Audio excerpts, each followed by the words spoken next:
시청자 여러분 안녕하십니까? 황보승희 장성호의 정치업 시작합니다. 네, 여러분 안녕하세요. 오늘도 TV 자유일보 구독, 좋아요, 알림 설정 그리고 댓글까지 달아주시기 바랍니다. 네, 한국의 미국 CPEC이죠. 보수주의 연합. 이게 이제 보수주의자들이 다 모여서 1년에 하는 이제 그 미국 전체의 어떤 가장 큰 컨벤션인데, 트럼프 대통령이 지난번 이제 대통령 당선되고 나서 이 CPEC 행사에 갔습니다. 그리고 이제 대한민국의 교포 위주로 KCPEC이라는 게 있어요. 한국 보수주의 연합. 여기서 트럼프 대통령의 주요 참모들, 특히나 이제 안보와 관련된 주요 참모들을 대거 한국의 선거를 감시하기 위한 국제선거 감시단의 형태로 이분들을 초청했다고 해야 되나요? 어쨌든 이분들이 입국을 했습니다. 이분들 면면을 한번 살펴보도록 하시죠. 어떤 분들입니까? 네. 트럼프 행정부의 이제 안보 전문가들입니다. 네. 이분들이 모스탄이라는 분, 모스탄, 네. 국제 형사사법 대사를 했어요. 네. 미국 최초의 아시아계 국제 형사 사법 대사, 2019년도부터 2021년까지 북한 법률 및 인권 문제 최고 권위자. 네. 그리고 이제 다수의 논문을 발표해서 22년도부터 24년까지 리버티 대학의 로스쿨 학장도 하셨고, 그야말로 이제 미국의 메이저 대학의 그 전문가세요.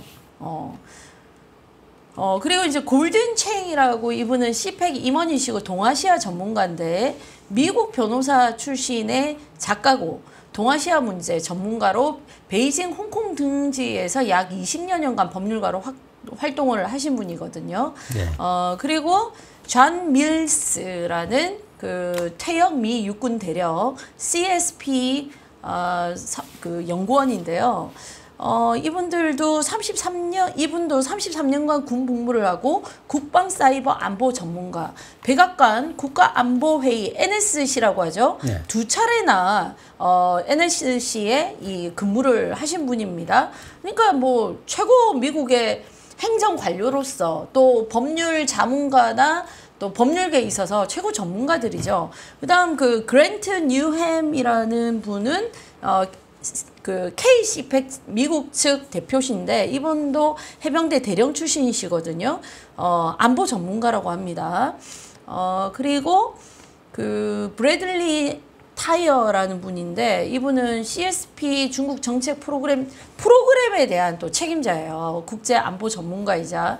이런 분들이 한국의 국제 선거 감시단이라는 이름으로 들어왔습니다. 네. 이분들은 뭐라고 하냐면, 한국의 이제 조기 대선을 앞두고 사전투표 조작, 전자개표기 보안, 통신망 노출 등 각종 선거 부정 의혹이 제기되면서 국민적 불안이 커지기 때문에 미국 트럼프 행정부의 실무진 출신 인사들이 주축이 되어서 감시단을 만들고 5월 25일부터 6월 5일까지 한국에 머물면서 선거 전 과정을 관찰하겠다. 그러면은 이분들이 이제 활동을 하려면 사실 중앙선관위의 허락을 받아야 되는 거잖아요. 그렇죠. 중앙선관위 허락이 아니고 협조를 받아야 되겠죠. 네. 협조를 받아야 되는데 과연 그것이 이제, 근데 협조를 해줄 수밖에 없지 않을까요? 그렇다고 뭐 완전히 오픈되는 게 아니고 네. 일정 부분 절차라든가 프로세스에 대해서는 협조를 해줄 수밖에 없지 않을까 싶고, 왜 미국이 보수주의 연합에서 이 한국의 정치 그리고 선거에 대해서 관심이 많냐.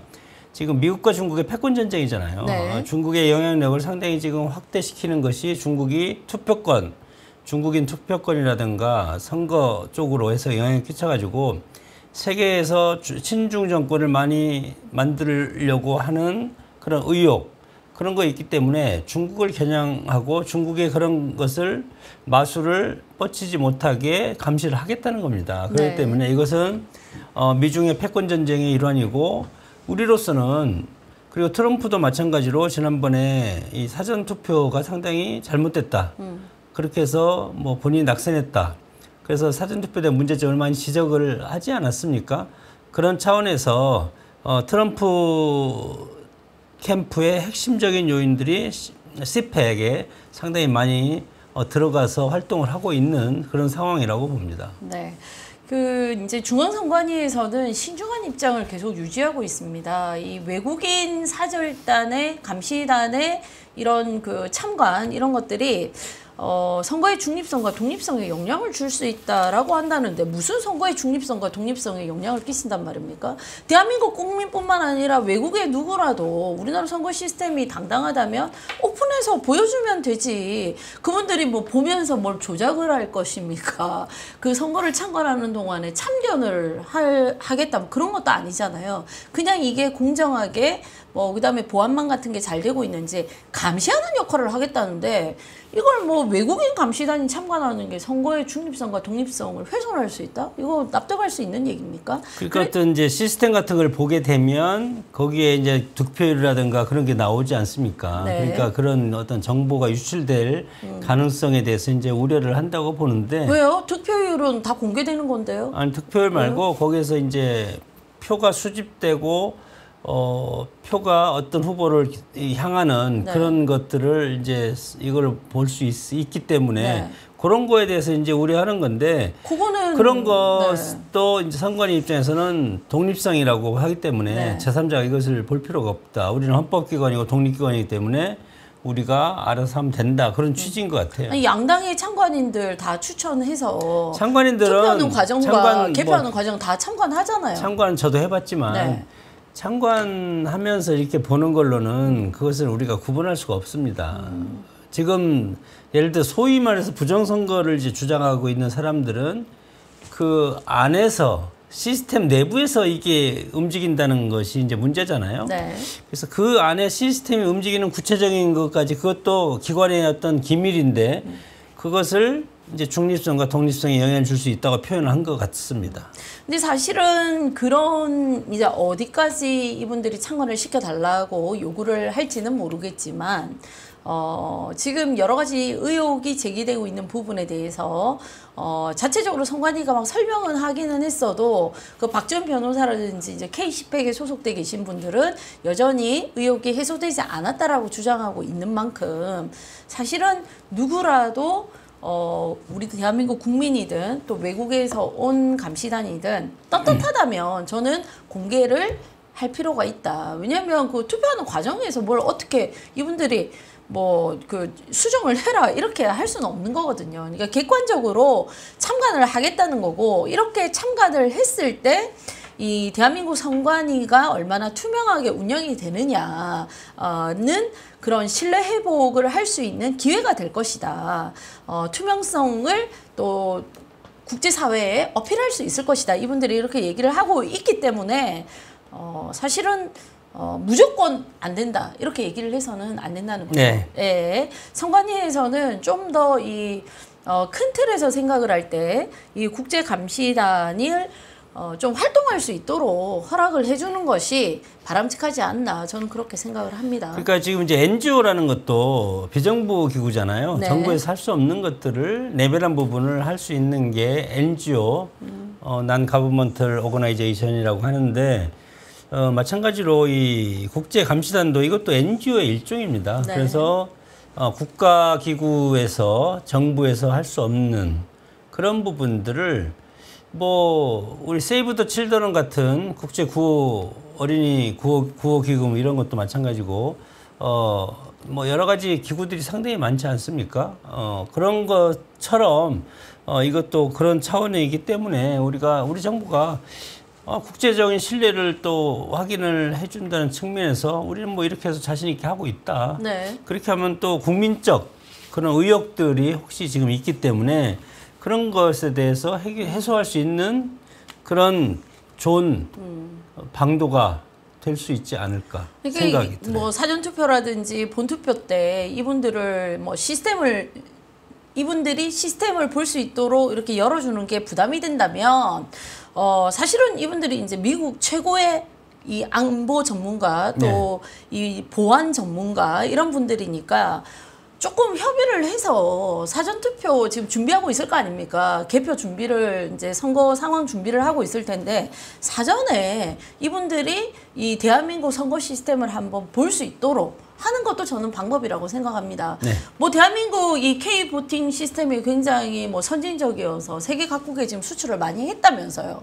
근데 이제 문제는 그 세계 각국에서도 부정선거에 대한 이제 의혹들이 제기가 되고 있는 상황이거든요. 그렇기 때문에 우리 시스템을 수출도 하는 마당에 왜 미국이나 뭐 세계 각국에서 온 그 보안 안보 전문가들에게 이걸 오픈해서 우리 시스템을 공개를 하지 못한다? 저는 이거는 있을 수 없는 일이라고 생각합니다. 그래서 조금 선관위 이분들이 내일이 5월 27일이죠. 네. 내일 오전 9시에 광화문 프레스 센터에서 기자회견과 토론회를 연다고 합니다. 그래서 관심 있는 분들은 이 K-CPEC 사무국으로 연락하시고 참여를 하셔도 되고요. 이분들이 어쨌든 이 선거 시스템에 대해서 볼 수 있도록 선관위는 반드시 좀 허락을 해줘야 된다. 이렇게 저는 좀 주장을 하고 싶습니다. 거기 안 가보시나요? 뭐 저는 시간 되면 저도 요새 바쁩니다. 선거 때가 돼서 나름 지금 바쁘세요? 네, 음지에서 활동을 많이 하고 있습니다. 애국 시민들을 좀 열심히 해서 네. 독려해서 투표장에 가야지 이깁니다. 맞습니다. 네, 지금 말로만 해서는 안 됩니다. 투표 안 하실 분들 저는 좀 많이 걱정이 되고요. 지금 뭐 대구 경북이나 부산 경남 지역에서 보수 지지자들이 김문수 후보 지지하는 게 역대 다른 때에 비교하면 지금 많이 떨어지는 상황이거든요. 지금 조금 좀 많이 따라잡고는 있다고는 하지만 그게 제가 볼 때는 이제 투표를 안 하는 것으로 이어질 가능성이 크다. 그래서 여러분들 그래도 이재명은 아니다라는 생각으로 또 국민의힘에 대한 여러 가지 실망은 있으시겠지만 김문수 후보 참 뭐 보면 볼수록 매력이 있는 후보입니다. 보면 볼수록 진흙 속에 묻혔던 진주 아니었나 이런 생각을 좀 하거든요. 네. 저도 정치를 했지만 많은 정치인들을 제가 봤지만 김문수 후보 같은 이력을 살아온 분은 흔하지 않다. 근데 그거는 단기간의 노력으로 되는 게 아닙니다. 본인의 삶이 어떠했는가 수십 년 이 정치를 하는 동안에 쌓아온 이력은 그거는 이제 그분의 철학이 담긴 거거든요. 그냥 반짝 노력해서 이루어진 게 아닙니다. 그냥 그분의 삶입니다. 근데 제가 보니까 이 후보자뿐만 아니라 배우자인 설란영 여사도 굉장히 이제 존경받을 만한 분이신 것 같아요. 이분이 전라도 고흥 출신이고 네. 순천에서 성장을 네, 하셔서 네. 대학을 졸업하고 이제 서울에 오셔가지고 서울의 성심대학교가 서울에 있는 데인가요? 네. 구 카톨릭 대학교더라고요. 네. 거기에서 이제 공과 졸업하시고 전자회사 모 전자회사에 취업을 하셔서 그 당시에는 사실 이게 뭐 정치계에도 여성들은 뭐 의원 배지 달기 쉽지가 않은데 세진전자인가? 세진전자. 세진전자였던 것 같아요. 거기서 여성으로서 그 노조위원장이 당선이 되시면서 그러니까 어제 노동운동을 하신 분이잖아요. 거기 보니까 세진전자에 들어갔는데 그 노조위원장 하던 분이 갑자기 그만둬서 본인한테 와서 혹시 이거 노조위원장 좀 맡아줄 수 없냐 노조. 그러니까 뭐 나는 그런 걸 해보지 않아서 그래가지고 있다가 얼떨결에 맡아서 하면서 네. 김문수 후보를 거기서 만나서 김문수 후보가 어느 날 갑자기 차를 한잔 하자고 하더라. 그래서 다방에서 다방에서 만나가지고 뜬금없이 나랑 결혼해 줄래 하니까 그때 처음에는 거절했답니다. 네. 그래서 두 번, 세 번 이렇게 해서 그래서 이제 결혼에 골인했다고 그런 얘기까지 어제 들었습니다. 근데 이제 그분이 하시는 말씀을 보면 지금 노동운동은 많이 이제 노조의 활동이 정치적으로 변질이 좀 됐잖아요. 한국노총이고 민주노총이고. 근데 나는 오로지 거기서 일하는 여성들, 거의 이제 전자회사니까 여성들이 많았겠죠. 노동자들이. 예. 이분들의 권익 신장을 위해서 노력을 했었다. 뭐 예전에 그 영화 전태일 열사 영화 이런 거 보아도 그렇지만 화장실 가는 시간도 제한하고 뭐 여성들 그렇죠. 생리과 뭐 네. 이런 거 택도 없는 시절이었고 그다음에 애들 낳은 이제 애들이 있는 여공들 같은 경우에는 애들 케어해 줄 데가 없어가지고 이 설여사와 그 여동생이 함께 그 직장 내 보육원 같은 것도 운영을 하셨더라고요. 그래서 그런 면에서는 상당히 그 1세대 여성 노동 운동가로서 노동자 처우 개선에 굉장히 기여를 하신 분이다. 그 보육원 그것이 오늘날 그 복지원 뭐 어린이집 그거의 원조라고 그러더라고요. 그렇죠. 요즘은 뭐 몇백인 이상 그 직장 내에 어린이집을 의무로 두도록 하고 있잖아요. 그래서 뭐 그 구청 같은 단위도 어린이집 두고 있는 데가 많고 그다음에 웬만한 큰 이제 회사들도 직장 내 어린이집이 있어서 엄마들이 점심시간이나 쉬는 시간에 아이들도 이렇게 보러 가고 케어도 하고 그러면서 굉장히 안심하면서 직장에 다닐 수 있다. 그게 결국은 이제 직장의 효율을 높이는 일이거든요. 참 남들이 걷지 않았던 이제 새로운 길을 이 부부가 걸어오신 것 같아요. 이 설란영 여사가 이제 뭐 남편에 대한 내조 또 뭐 아름다운 얘기 이런 거 많이 하셨는데 최근에 SNL에 나가서 그 김혜경 여사죠. 이분에 대해서 굉장히 공격적으로 앞으로 법화 사용하지 마시라. 그리고 이제 김혜경 여사 이름으로 또 삼행시도 막 짓고 좀 공격적으로 그 김혜경 여사 잘못한 부분에 대해서 그 방송에서 어필을 했습니다. 근데 이제 상대적으로 김 여사는 비공개 행보를 하면서 이제 조용히 뭐 종교 시설이나 뭐 이런 데를 다니면서 그 행보를 하고 있어요. 지난번에 토론까지 요청했잖아요. 네. 그건 이제 국민의힘에서 그 최초에 나경원 의원이 그걸 얘기를 했나요? 김용태 위원장이 김용태 위원장. 김용태 위원장이 얘기를 했습니까? 그러니까 뭐 민주당에서는 뭐 배우자들을 지금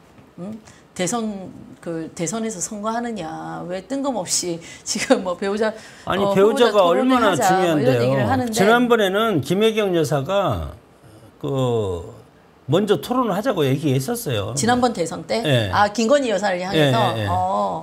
근데 지금은 또 상황이 바뀌었다고 안 하면 이게 또. 그분들은 항상 본인들의 처지에 따라서 하는 말이 다르더라고요. 아니, 이제 법화 문제 때문에 네. 그리고 이제 뭐 그 아들 문제 여러 가지 지금 뭐 이재명 후보 터지지 않습니까? 네.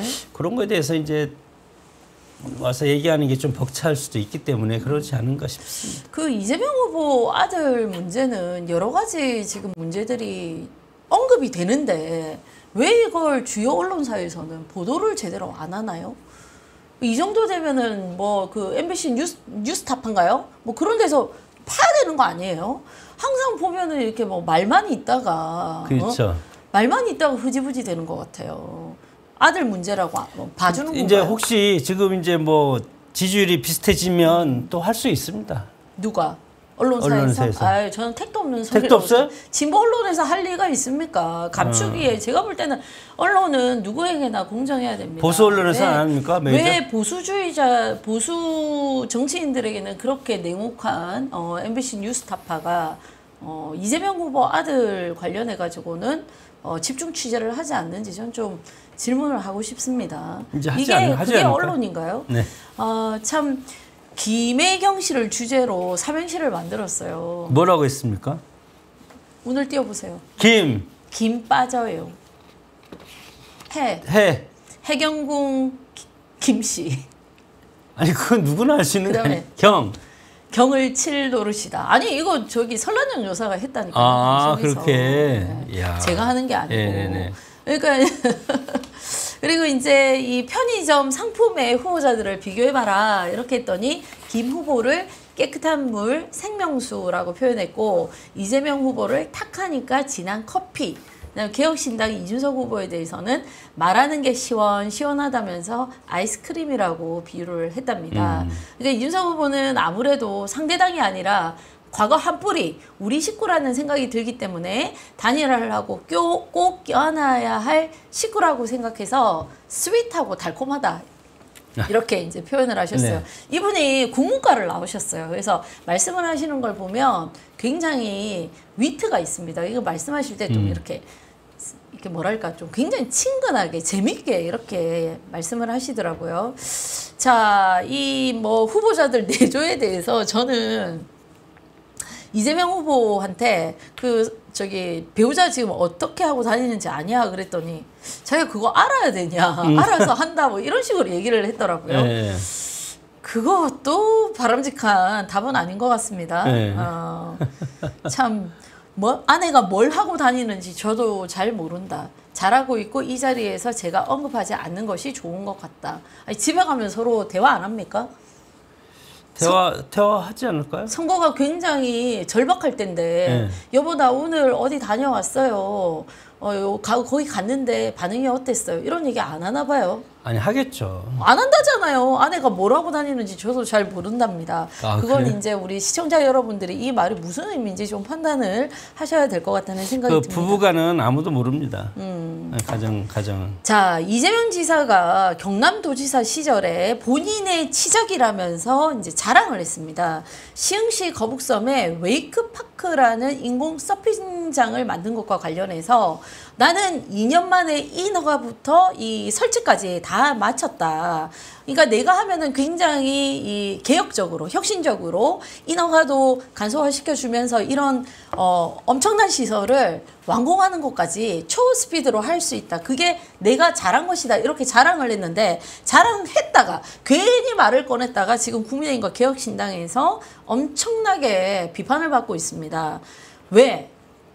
2년 만에 인허가 해주고 설치가 됐습니다. 근데 이 지금 웨이크파크가 어떻게 돼 있느냐? 실제 이 이제 개발하신 분들은 상가를 다 팔아먹고 이득을 얻고 나갔어요.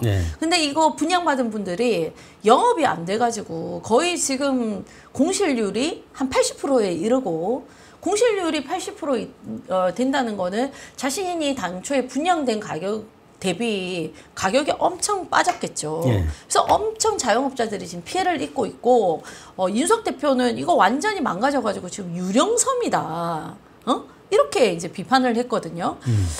그거에 대해서 민주당은 또 뭐 발언이 조작됐다 이러면서 지금 저기 개혁신당의 이준석 후보와 그다음에 국민의힘에서 이걸 비판한 나경원 후보와 주진우 의원을 고발했습니다. 이거 어떻게 보십니까? 뭐 국민들이 판단할 것이고 무조건 민주당의 전매 특허가 고소 고발이 있지 않습니까? 그리고 검사 탄핵이고 판사 탄핵, 뭐 장관 탄핵. 그런데 이거 거북선 이것은 딱 걸린 것 같아요. 그때 현장에서 뭐 시흥 유세에서 이거에서 한 거 저도 직접 차에서 운전하면서 들었는데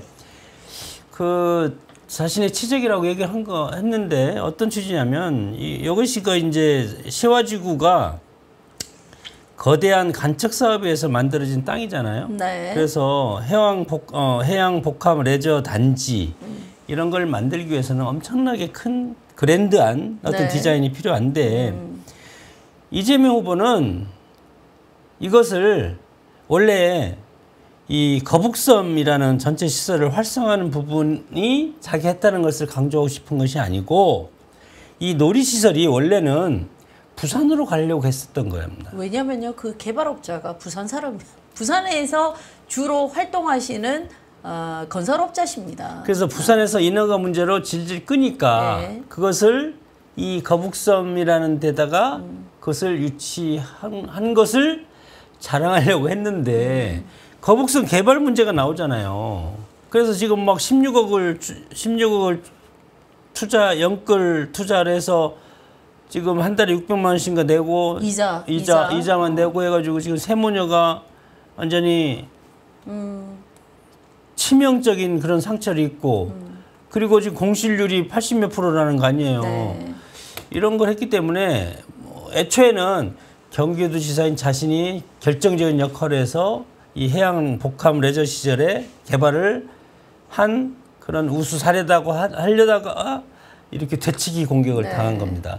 그러니까 이것은 근데 본인이 한 것도 아니에요. 결국은 문재인, 김대중 이 정권 때부터 이것에 대해서 추진을 한 건데 아니 원래 이제 남경필 지사가 이 지역을 마리나 무슨 시설로 그 전부터 한 거예요. 마리나 항만으로 이제 하려고 지정을 한 상태였는데 거기에 이제 본인이 그 웨이브 파크라는 거 이제 사업자 제안이 들어오니까 인허가해주고 만들어줬겠죠. 그러면서 이제 상가를 많이 지어서 분양을 한 것으로 저도 알고 있습니다.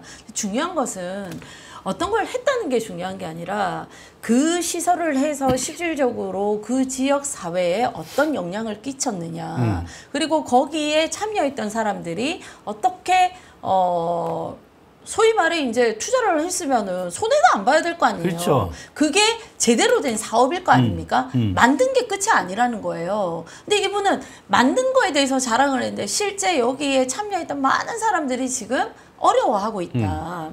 그러니까 이건 평가받을 수 없는 치적이죠. 그쵸. 본인이 그 호텔 경제학 얘기했잖아요. 10만 원 예약했다가 노쇼 해도 그 10만 원 예약금으로 10만 원 예약금으로 뭐 세탁하고 또 세탁소에서는 뭐 팔아주고 팔아준 사람 또 뭐 팔아주고 뭐 이러면 돌고 돌아서 나중에 그 10만 원을 그 예약했다가 노쇼한 사람한테 돌려줘도 이 경제가 돌아간다. 뭐 이걸 얘기를 해가지고 지금 엄청 비판을 받잖아요. 이게 뭐예요? 실컷 개발해 매립한 땅을 개발해가지고 시설을 만들어 놨는데 이게 실제 지역 경제 활성화에 도움이 안 되고 참여한 사람들은 지금 완전히 그 망하기 일보 직전으로 만들어. 이게 경제입니까? 그러니까 수요 예측을 해야 되죠. 경제는 수요 예측을 해야 되고 글랜드 플랜을 짜야 되는데 그런 거 없이 졸속으로 한 것을 본인이 자랑하려다가 되치기 당한 겁니다. 그래서 요즘 뭐 커피 120원짜리 커피부터 해서 지금 거북섬 또 뭐가 나올지 모릅니다 앞으로. 누가 그러시더라고요. 그 120원짜리 커피 관련해서는 그 우리 지금 그 믹스 커피 있죠. 믹스 커피 그 봉지에 담긴 거. 그것도 하나의 그 단가가 한 200원 정도 한대요. 근데 가게에서 인건비 사람 써가면서 각종 무슨 컵이니 뭐니 이런 것까지 해가지고 하는 커피 어떻게 120원이 될 수 있겠느냐 이렇게 비판하시는 분들도 계시고 참 저는 입장을 바꿔서 저도 뭐 선거 유세를 많이 했을 거 아닙니까? 그러면 이게 자랑스럽게 내치적이요라고 얘기를 할 수 있을 때는 그 사업을 해서 많은 사람이 혜택을 누리고 그 지역에 많이 도움이 돼서 성공했다고 평가받는 사업에 대해 그 지역에 가서 자랑을 해야 박수를 받는 거 아닙니까? 김문수 후보 그러잖아요. 황교 내가 했다. 광교 내가 했다. 광교. 근데 이렇게 실패해가지고 많은 사람들이 고통을 받고 있는 사업에 대해서 가가지고 자랑했다는 거는 저는 이거라고 생각합니다. 허가 내주고 그 뒤로 이 사업이 어떻게 됐는지 확인 안 해봤다는 거예요. 어떻게 되고 있는지 실체를 몰랐다는 거예요. 그래서 이거 만들었으면 잘 되고 있겠지. 그래서 내가 잘했지 하고 얘기를 했다가 지금 덤태기 맞고 있다.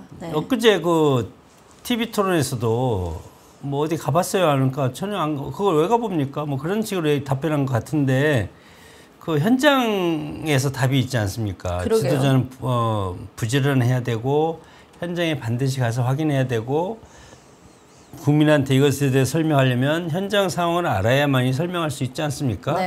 그런 것에 대해서 국민들이 지금 잘 파악하고 있습니다.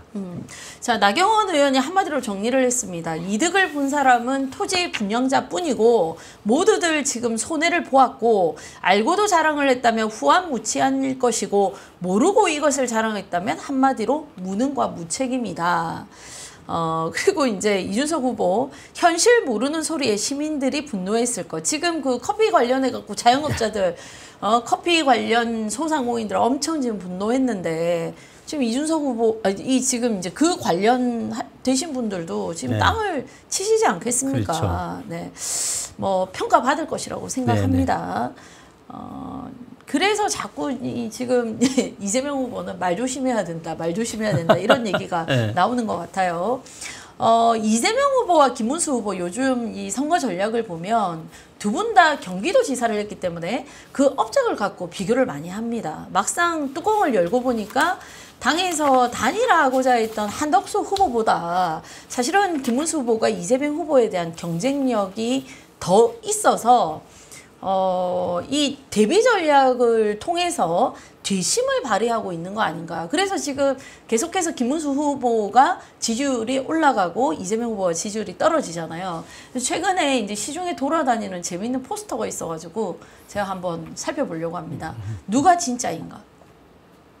이재명 대 김문수. 진짜와 가짜 논쟁이네요. 네네. 대장동 사건을 가지고 비리, 사망, 구속, 동그라미죠. 예. 쌍방울 대북송금, 성남 FC 후원금.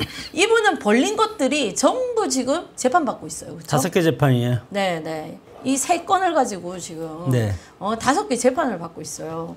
근데 김문수 후보 어떻습니까? 광교 신도시, 판교 신도시 만들었고 대기업들 유치해서 경기도의 경쟁력을 엄청 키웠죠. 광교 신도시 이 사이즈가요. 대장동의 10배의 사이즈라고 합니다. 근데 비리 있었습니까? 사망자 있었습니까? 구속됐습니까? 재판받고 있습니까? 그러니까 이런 것들 비교해서 보여주는 게 굉장히 좀 재밌는 것 같아요. 네. 그 다음에 또 하나 더 포스터. 이제 위에 땡땡땡은 저희가 약간 비속어라서 가렸습니다. 그러니까 이따가 뭐 그걸 영어로 하면 되잖아요. 이 얘긴데요. 마우스. 샤라. 마우스 샤라. 우리 재명이가 달라졌어요. 언니 요새 의기소침하신 거예요. 네. 왜? 제가 그 좀 읽어주시죠. 김문수가 나오니 가난파리를 못한다. 워낙 김문수 후보는 청년 결백하잖아요. 지금도 가난해요. 지금도 가난해요. 이재명 후보 재산 신고 얼마 했나요? 제가 아직 공부 30몇 억, 못 봤네요. 그러니까 40몇 억 한 것 같아요. 김문수 후보는 10억이 뭐 조금 언저리인 10억인데 뭐 임대주택 그 아파트 네. 20몇 평.